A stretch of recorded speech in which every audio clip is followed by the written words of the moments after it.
The figure of $1 billion was not plucked from the air. It was the meticulously calculated Andrew sunk cost, tallied in a confidential annex prepared by Rothschild and Company, the monarchy's ancient financial advisors. It represented the estimated lifetime value of Prince Andrew, the tourism uplift from his patronages, the diplomatic doors opened by his trade envoy role, since shuttered, the value of his military affiliations, his grace and favor homes, his security detail, his staff pension liabilities, and the projected cost of civil settlements to his accusers, quietly pay from the Duchy of Lancaster's reserves for over a decade, to the king's new, razor-sharp private secretary, Thomas Greville. This was a straightforward asset management problem.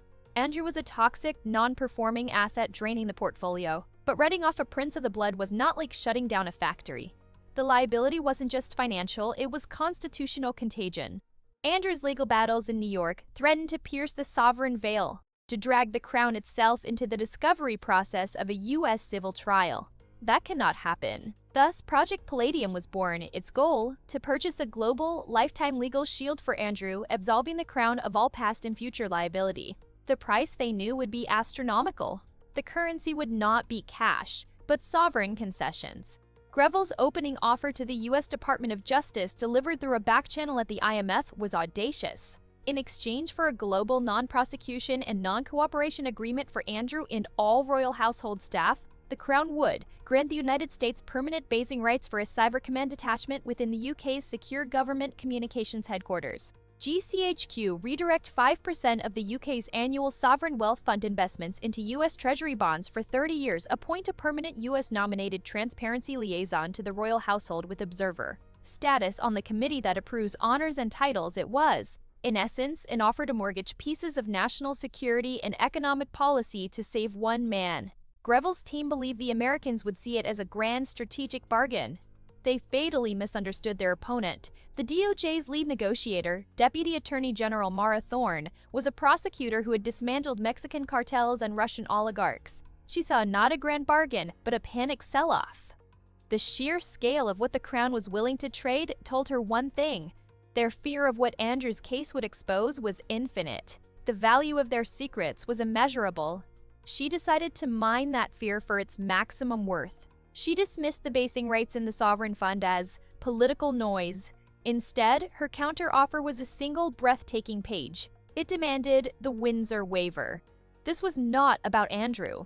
It was about the institution. The waiver stipulated that in any future civil or criminal proceeding in any jurisdiction involving any member of the royal family, the U.S. government would have the right to access all relevant communications, diaries, and financial records of the individual without requiring a mutual legal assistance treaty (MLAT) request, depose any member of the royal household, including the private secretary and the keeper of the privy purse, without diplomatic immunity claims, veto the appointment of any future UK ambassador to the United States based on a good character assessment. It was a wholesale sell-off of sovereignty.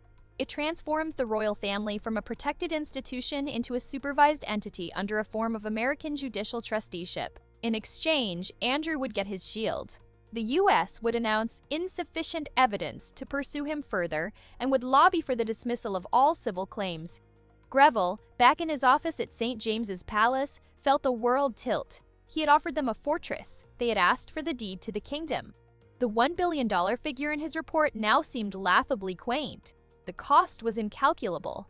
Yet the king's instruction had been unequivocal: stop the bleeding, whatever it takes. The crown, facing a manageable $1 billion liability, was now on the verge of signing away the very autonomy that gave it value. The mistake was not in the math, but in the miscalculation of their own desperation. They'd put a price on Andrew's freedom, and in doing so had given the Americans a blank check to write the price of their own subjugation. The negotiation to save a prince had just become an auction for the soul of the monarchy, and the palace, in its terror, had already shown it was willing to bid with the crown jewels. The negotiation for the Windsor Waiver did not happen across a table. It occurred in a sterile virtual data room with bids and counterbids logged as encrypted amendments to a shared document. Each clause was a strip of sovereignty being peeled away and priced. Mara Thorne's team worked with cold, algorithmic precision. They didn't just want concessions, they wanted precedence-irreversible legal hooks that would bind the monarchy for generations. Clause 4.7, The Financial Transparency Annex. The palace offered enhanced cooperation on financial crimes. Thorne's counter-demand was specific. The Crown shall direct all its banking entities, Coots, Horenkoa, etc., to adopt in perpetuity the United States Kingpin Act regulations as their baseline for client due diligence, granting the U.S. Treasury's OFAC unit real-time read-only access to suspicious activity reports, SARs, flagged for any account held by a person within 12 degrees of kinship to the sovereign. In essence, the private financial lives of the entire extended royal family would be permanently monitored by American sanctions enforcers. The palace balked. Thorne's response was a single line. Andrew's 2003 account in Jersey received a wire from Lesotho Diamonds Limited, a sanctioned Epstein front. We know. Do you want us to have to know? The clause was accepted. Clause 6.2, the diplomatic immunity waiver. The palace proposed a case-by-case review for household staff testimony. Thorne demanded a blanket waiver. All individuals employed by the royal household, regardless of role or nationality, shall be deemed to have voluntarily waived any claim to diplomatic or sovereign immunity in relation to testimony or evidence sought by the United States Department of Justice. This turned every footman, archivist, and dresser into a potential compelled witness against their employers. Greville argued this was impossibly broad. Thorne attached a deposition from a former housemaid at Sandringham who had seen Andrew with young, crying girls in 2005. The maid had been paid a six-figure settlement and signed an NDA. Her NDA is void if we subpoena her under this clause, Thorne wrote. Shall we test it? The clause was accepted. The auction's most chilling moment came with Clause 9.1, the succession safeguard. Thorne introduced a new, wholly unexpected demand. The United States shall have the right to a confidential security consultation prior to the public announcement of any new heir to the throne beyond the first in line. This consultation may include a review of the heirs' associations and financial history. This was no longer about Andrew. This was a demand for a veto on future kings and queens. It was an attempt to bake American oversight into the thousand-year mechanism of hereditary succession. Greville nearly shut down the entire process. This was the Rubicon. He composed a furious reply. This clause constitutes an unacceptable interference in the constitutional order of the United Kingdom. It is non-negotiable. Thorne's reply was calm, fatal, and shifted the entire paradigm. We understand. We withdraw Clause 9.1. Instead, we require the following: the immediate and permanent public stripping of all of Prince Andrew's titles, styles, and military ranks. Not a stepping back, a legislative erasure, an act of parliament. We want him made a commoner in the eyes of the law. You will make him a national disgrace to protect your national sovereignty. That is the trade. His remaining dignity for your future. It was a masterstroke. She had asked for the moon to get the castle. By demanding the unthinkable, a veto on succession, she made the previously unthinkable, a public act of parliament destroying a prince, seem like a reasonable compromise. And she knew the crown would pay it, because destroying Andrew was a domestic humiliation. The waiver was a permanent international subjugation. They would choose the humiliation every time. The final Windsor waiver was 47 pages long.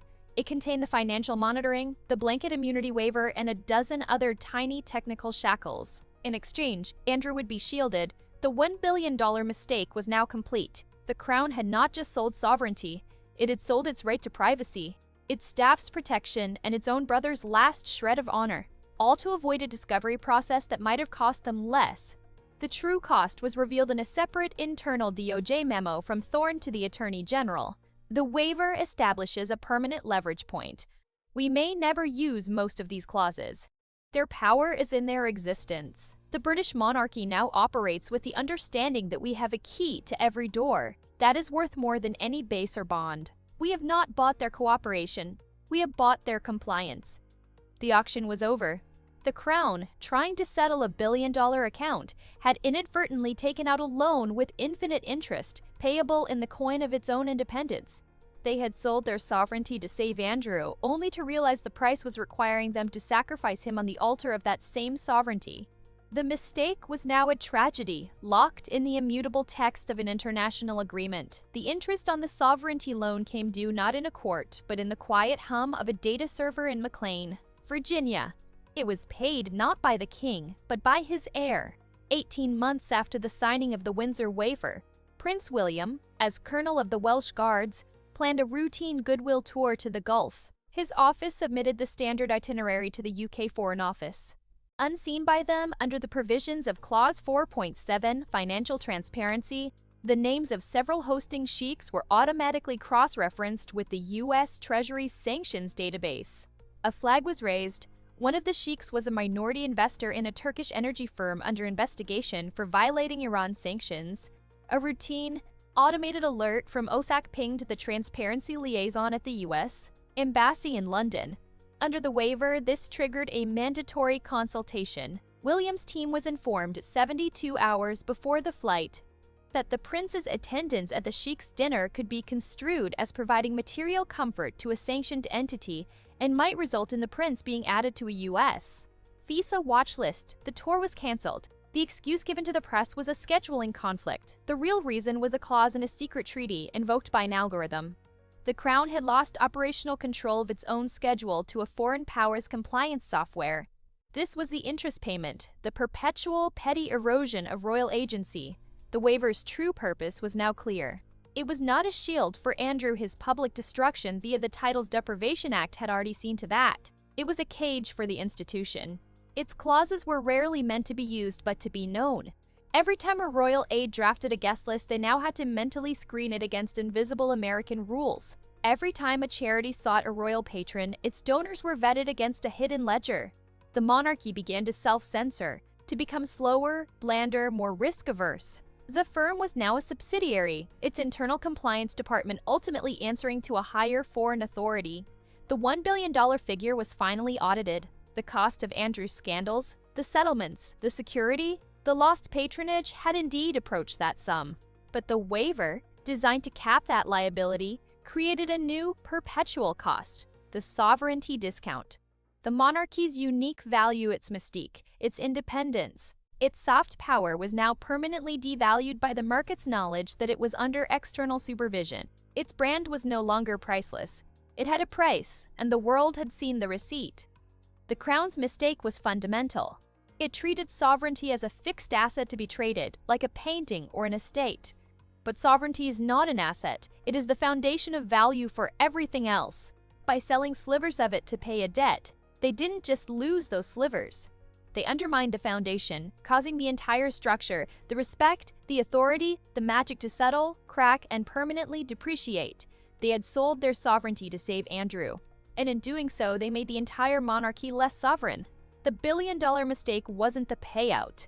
It was the discount rate they accepted on their own crown. And the interest, paid in tiny, humiliating installments of canceled tours and pre-vetted guests, would compound forever.